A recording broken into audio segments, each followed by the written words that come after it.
नमस्कार बच्चों, फिर से स्वागत है आपका हिंदी की सर की कक्षा में। आज हम चर्चा करने जा रहे हैं आपकी आज की कार्यपत्रिका क्रमांक 32 के ऊपर। इस पर चर्चा करने से पहले मैं आपको एक निर्देश देना चाहता हूँ, वो ये कि आप प्रतिदिन वीडियो फॉरवर्ड करके आखिर के प्रश्नों को हल कर लेते हैं।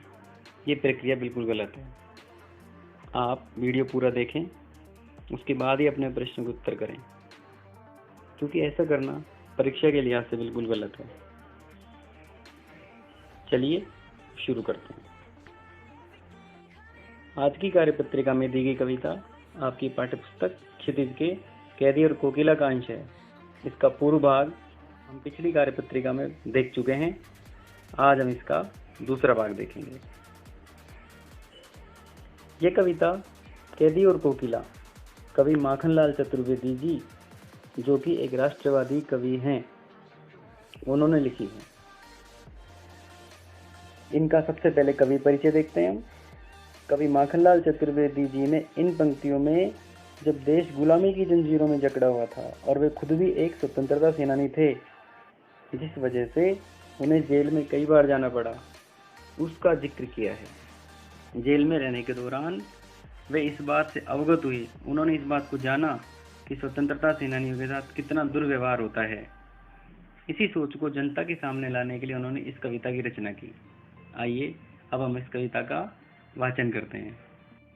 कैदी यहाँ पर एक कोयल को संबोधित करते हुए कहता है, क्या हुई बावली, अर्धरात्रि को चीखी, कोकिल बोलो तो, किस दावानल की ज्वालाएं हैं दिखी, कोकिल बोलो तो, क्या देख न सकती जंजीरों का गहना, हथकड़ियाँ क्यों ये ब्रिटिश राज का गहना, कोलू का चर्रक चूं जीवन की तान, गिट्टी पर अंगुलियों ने लिखे गान, हूँ मोट खींचता लगा पेट पर जुआ, खाली करता हूँ ब्रिटिश अकड़ का कुआं, दिन में करुणा क्यों जगे रुलाने वाली, इसलिए रात में गजब ढा रही आली, इस शांत समय में अंधकार को भेद रो रही क्यों हो, कोकिल बोलो तो, चुपचाप मधुर विद्रोह बीज इस भांति बो रही क्यों हो, कोकिल बोलो तो। इस कविता में यह बताया गया है कि अंग्रेज प्रशासन द्वारा हमारे स्वतंत्रता सेनानियों के साथ जेल के अंदर किस प्रकार का शोषण किया जाता था, किस प्रकार का दुर्व्यवहार किया जाता था। उनके पेट पर रस्सियां बांधकर कोलू जलवाते थे, उनसे पत्थर तुड़वाते थे, लेकिन फिर भी हमारे स्वतंत्रता सेनानियों की ताकत में वृद्धि होती ही जाती थी। चलिए इसकी व्याख्या करते हैं। स्वतंत्रता सेनानी को कोयल का इस प्रकार अंधकार से भरी रात्रि में गाना या चीखना बड़ा ही अस्वाभाविक लगा।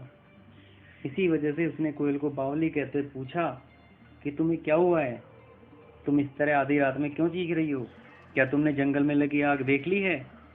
बच्चों, दावानल को बोलते हैं जंगल की आग। यहाँ पर कवि ने जंगल की भयावह आग के रूप में अंग्रेजी सरकार की यातनाओं की तरफ इशारा किया है।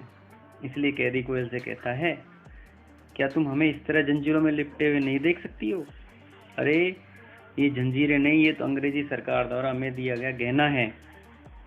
अब तो कोलू चलने की आवाज हमारे जीवन का प्रेरणा गीत बन गया है। दिन भर पत्थर तोड़ते तोड़ते हम उन पत्थरों पर अपनी उंगलियों से भारत की स्वतंत्रता के गान लिख रहे हैं। हम अपने पेट पर रस्सी बांधकर कोलू का चरखा चला चलाकर ब्रिटिश सरकार की अकड़ का कुआं खाली कर रहे हैं। इस प्रकार इसी वजह से दिन में हमारे अंदर यातनाओं को सहने के लिए गजब का आत्मबल आ जाता है, जिससे हमारे अंदर कोई करुणा उत्पन्न नहीं होती और ना ही हम रोते हैं।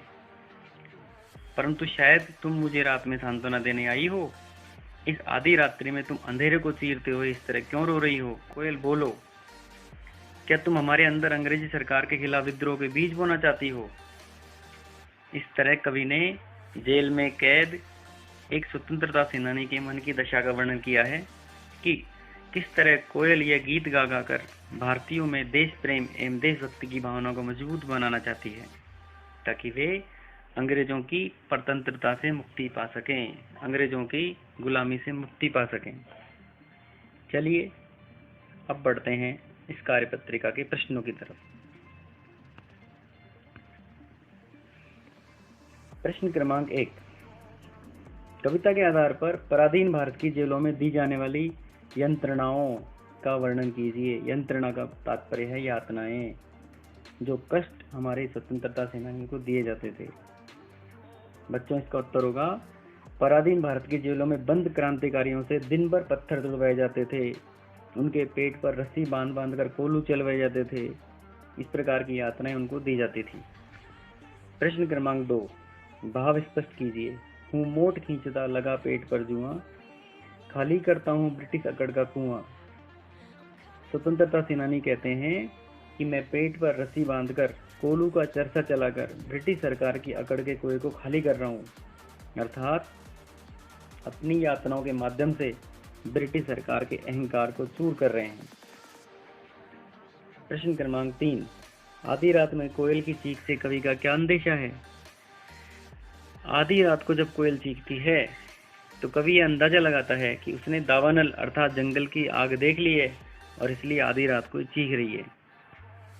प्रश्न क्रमांक 4, कवि ने जंगल की भयावह आग को किन पंक्तियों में प्रकट किया है? उन पंक्तियों के लिखिए। बच्चों, ये प्रश्न आपके लिए बड़ा ही आसान है। इसमें हमें सिर्फ कविता में इन पंक्तियों को लिखना है जिनमें जंगल की भयावह आग को प्रकट किया गया है, और वो पंक्ति ये है नीचे वाली, किस दावानल की ज्वालाएं हैं दिखी। तो बच्चों, आज की कार्यपत्रिका में इतना ही। अगर आपको किसी प्रकार की कोई समस्या है तो उसका समाधान जानने के लिए मुझे कमेंट बॉक्स में लिखकर जरूर बताएं। धन्यवाद।